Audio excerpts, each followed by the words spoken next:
Hello and welcome to today's video. So this time we're going to be taking a look back at 1995 when Penguin published their Penguin 60s. So at that time Penguin were celebrating 60 years in publishing, and they released these gorgeous little 60p softbacks which were incredibly accessible, sold by the bucket load, and well, I just loved them back then, and I have found a renewed interest in them right now. So that's what we're going to be having a look at.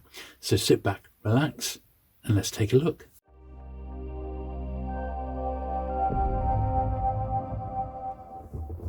Okay then, so back in 1995 I had a shop. It was called Purple Haze, and we sold, amongst other things, Penguin books. Now, we didn't sell lots. We had a second-hand section which sold old Penguin books, but we did sell the odd new piece. At the time we were predominantly science fiction, and Penguin published Red Dwarf, and those books sold really great for us. So because of that, we decided to stock the Penguin 60s and tie the old and the new together.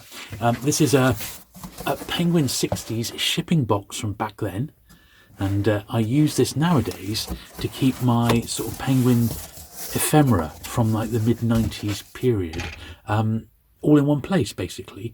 Now in this box then is a lot of stuff that was from that era, so I'm going to just dig it all out because we've got loads to have a look at here, lots of promotional stuff, order forms, that sort of thing, and I shall repack it back into the box. So first of all then, when a rep would come round, a Penguin book rep, they would give you what would have been this, which is the subsheet. So this is a subsheet from 1995. So let's just get in a bit closer. Here we are. So yeah, so this would have been the original order form from back in the day. So they would have gone along and the reps would have put in what you ordered. So pack of posters, pack of 3 cubes, the large backdrop featuring the anniversary logo, medium backdrop. We had all of this stuff in my shop, and I've got a few photos which I'll put up now. There was the book 60 Penguin Years, Hugh Bulford, charting the course of Penguin from 1935 to the present. That said that was £1. I don't think I ever saw that one, thinking about it. Penguin Portrait. Now this is the one by Steve Hare.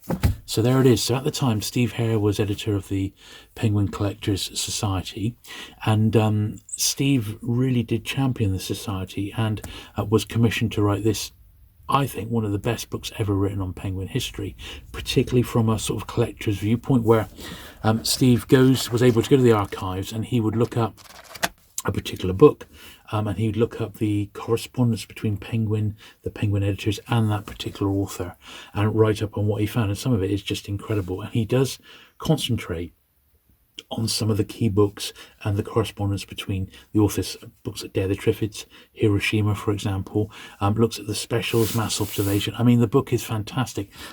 It's so good, I couldn't believe how good it was. I bought 2 copies at the time. So this is my mint and red one, and I've got one which I've read about 8 times. It's absolutely hammered. It was also great because it had the Q number, which I'm sure Steve was really pleased to get. So Q being a miscellaneous title, Q number 60. So there's one book that tied in with the series. And then you got, this was the first time we had the Penguin playing cards came out. A 60th anniversary carrier bag. Don't remember ever getting those. That's a shame. That was a pack of 500 60th anniversary plastic carrier bags. At Purple Haze we had our own bags, so I didn't really bother with that. But this was all related to Penguin 60th birthday.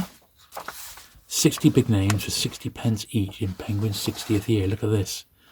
Order 1, 2 or 3 or more dumplings for display. We had, I think, 2 dumplings, and it really was a great list. There's a couple of sell sheets there. So that was the original order form. And the thing was, the Penguin rep, Douglas, he's still around and we're still friends. Douglas knew I was a big Penguin collector, and he would get me extras of all this sort of stuff, because he knew I was going to be keeping it. So this is like a little booklet published by Penguin. I would imagine this is quite scarce. It's got that fantastic photograph on the front there of the woman furtively taking a glance at Lady Chatterley. And then a bit more about the publisher, some of the early merchandise.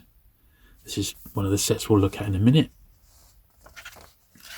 But this was all published.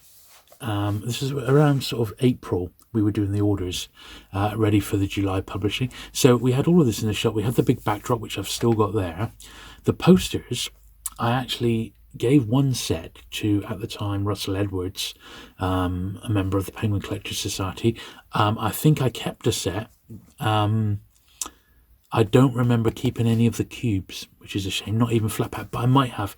My posters and my shop display standees and that is all still flat packed, and there's a lot of it. So, you know, with Star Wars stuff and stuff from the period, book headers and things like that. So I might get that out one day.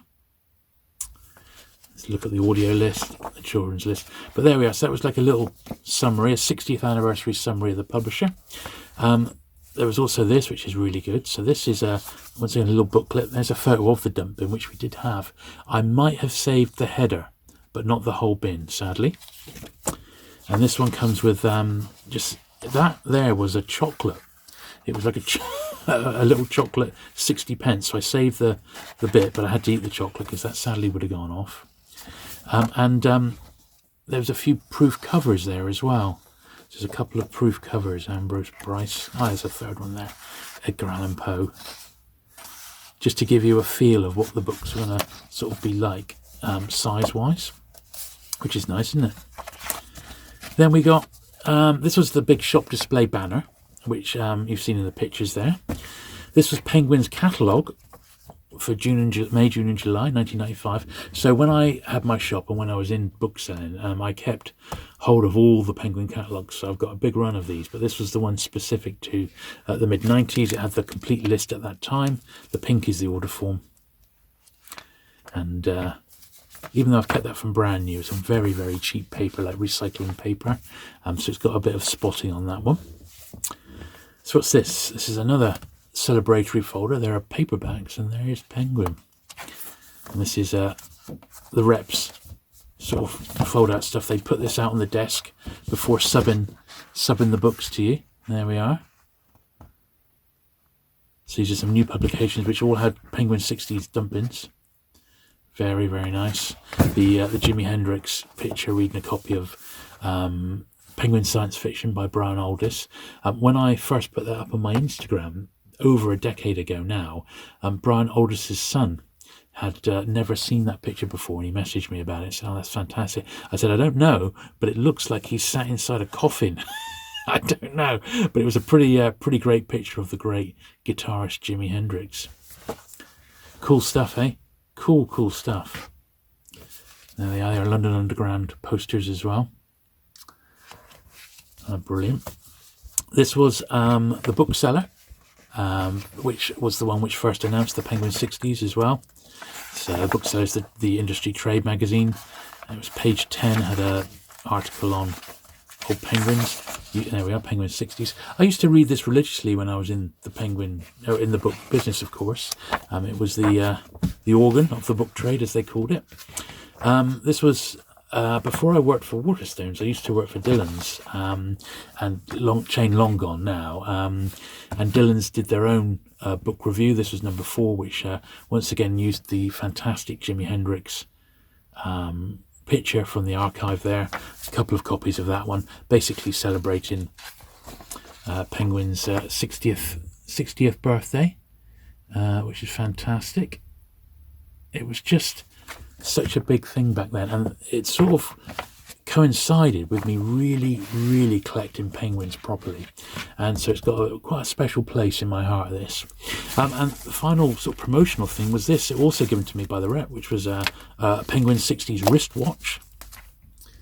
There we are, very cool. Never worn that one. How cool is that? This is a promotional wristwatch. So we did the display of Penguin 60s in the shop, and I'll put some pictures of that up now. And we were entered into a competition to win like a holiday or something, like a promotional thing. But sadly, we never did win the competition. But I brought some penguins in from my own collection. We had so many people coming in. "Oh, can I have like 1984? We put all the iconic ones out." And I said, "No, those are not for sale. Come in. All these old ones are for sale." But Yeah, it was a brilliant time, and it got local press coverage as well. I was even in like the local Evening Herald promoting Penguin.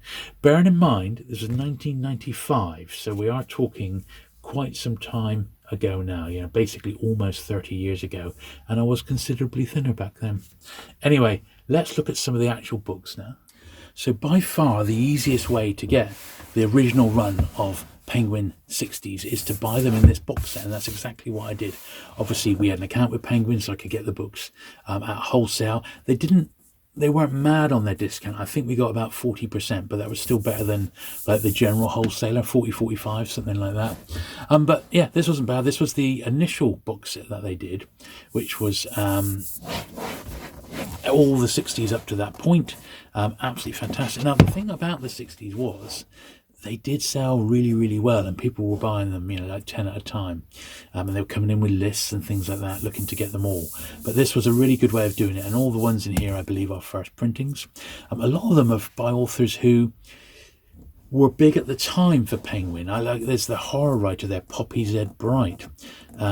His Mouth Will Taste of Wormwood. Now, she only wrote maybe 4 or 5 novels, but the first 3 were published in Penguin, and they're really excellent. But there's loads of there's like classics here, like Arthur Conan Doyle, Man with a Twisted Lip. You got a Dick Francis, of course, was a big Penguin author there. Racing classics. So a lot of these are just extracts. None of them I believe, are purposely written for this series, although I think a few did come later that were specifically written to come out as 60s. A few of these, when they're sold individually, actually do fetch good money, and I'm talking like over a tenner a book, which is quite a bit really, when you consider most of this is basically just reprints. But this was the run of the original 60s books. Now, they did also, on the back of this, release a classic set. This is the Classics, Penguin Classics 60s, which was another great idea. Probably cheaper to produce because the authors in a lot of cases were dead, so they were out of copyright, but they did them as the beautiful, distinctive black spines. And that's what this one is. And all of these, I went through a real phase after the books came out of trying to get them all sort of loose as well, but it was just incredible. I was just amassing so much stuff. In the end, I had to knock it on the head, and I got rid of a lot of my doubles, unless they were unique. If they hadn't been published in the first 2 waves, then I would keep them because they were different ones. Now, remember we saw this one here, which was a set of 10. These were specially commissioned, so these are originals. These are Penguin 60s originals, $16.99. They're in the 60s format, and some interesting names here. Some big names, of course. So they're slightly different format to the normal 60s, but this was like a limited set. Some absolutely cracking names in there. At the time I collected Will Self, and he was a really collectible, probably still is, a really collectible author I enjoy. But there they are, that's how they would go. They formed that on the spine there. That one I did open because I read a couple of those. Pretty good. Now they also did a couple other sets. Now this one here was one that I picked up in a charity shop. It was a Cookery set. Just came a little bit later. I believe it must have been the following year. And I didn't buy these at the time. As I said, it was just in a charity shop pickup. And these are all obviously from Penguin Cookery list,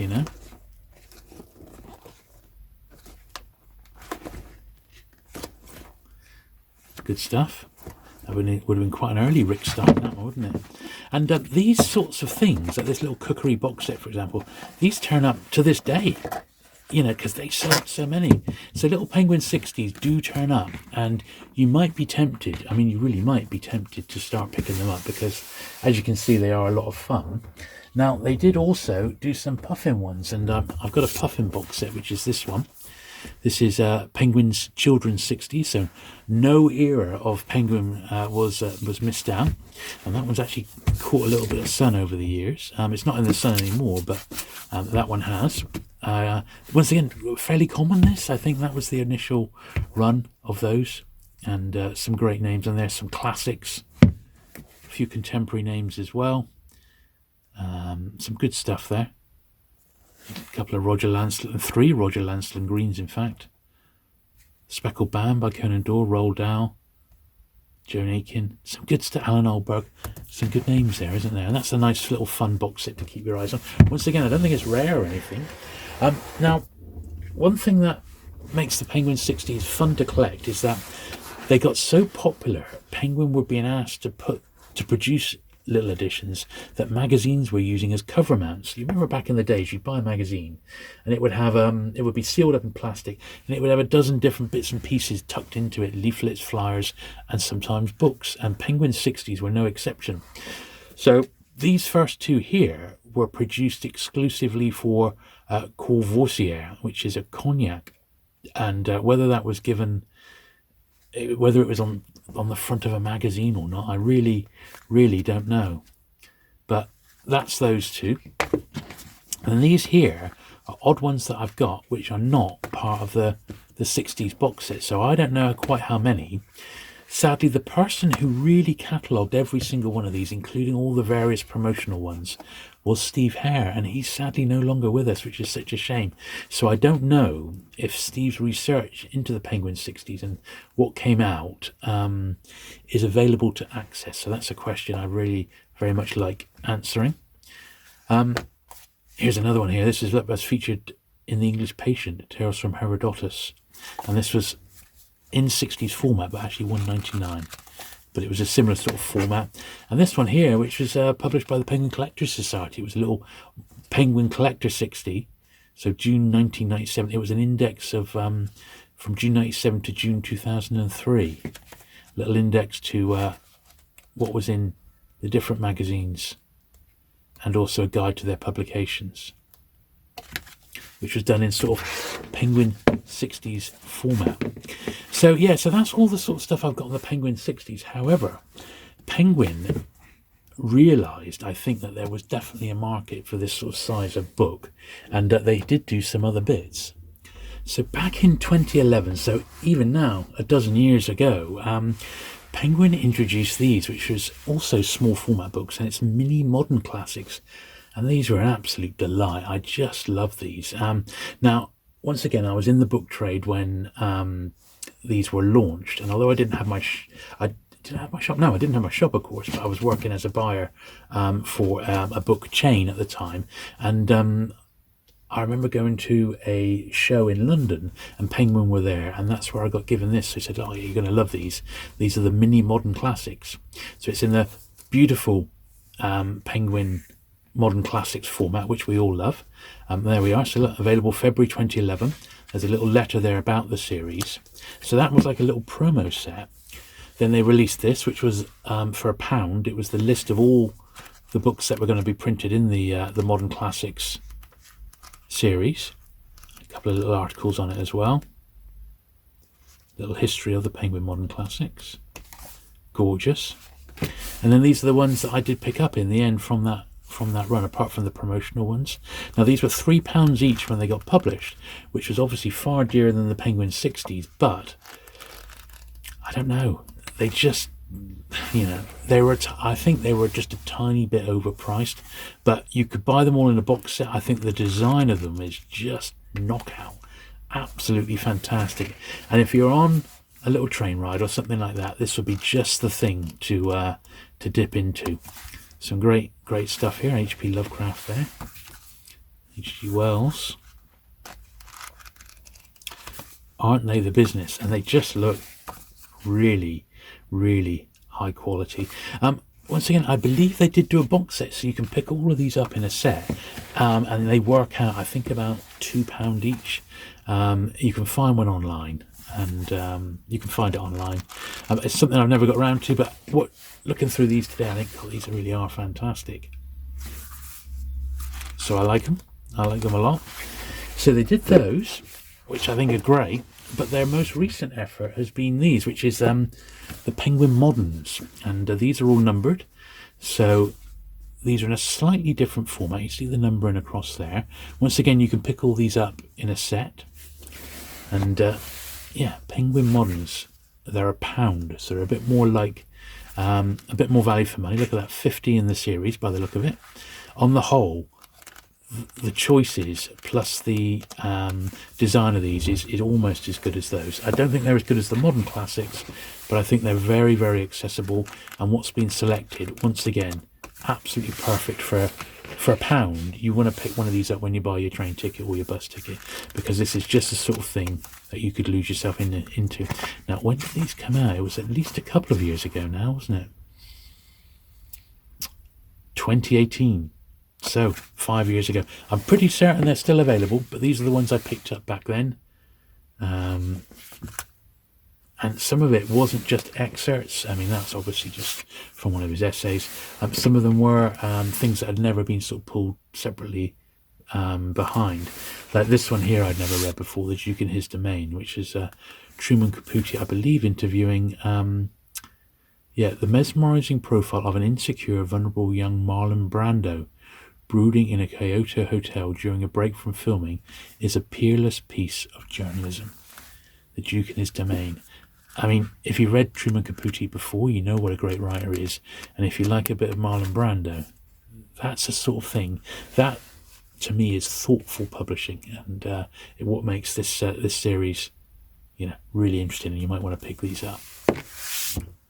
So there you go. Hope you enjoyed that little look through my collection of vintage Penguin 60s, if you can call it vintage. I mean, 90s. I mean, it's almost 30 years old now, as well as the more modern Penguin Modern Classics and the Penguin Modern series. I love small format books like this, and getting these all out today has been really fun. I've enjoyed looking through them. I wouldn't mind actually starting to pick up some of the promotional Penguin 60s, but without a definitive list, I honestly don't know where to start, because there's an awful lot of them.